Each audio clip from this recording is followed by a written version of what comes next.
Почитувани граѓани, почитувани представници на медиумите. Во еден ден во Скопје се случи убиство, а потоа беше запален и кафе-бар. Според првичните информации од медиумите станува збор за криминална пресметка на лица од поземјето. Министерот и началникот на СВР Скопје, кој Мицкоски ги постави, покажуваат голема некадарност во водењето на МВР. ДПМН и Тошковски немаат капацитет да го расчистат случајот. Безбедноста на граѓаните се загрозува поради нивната некадарност. Но, овој случај открива и подлабоки сомневања.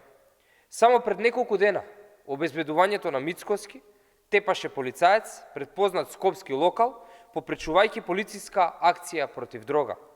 Се уште нема одговори во јавноста која беше улогата на обезбедувањето на Мицкоски во спречувањето на акцијата против дрога.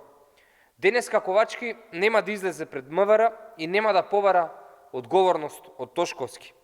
Денеска ДПМН нема да излезе во јавноста со обвинување за него дека ја направил Македонија како Колумбија во 90-тите.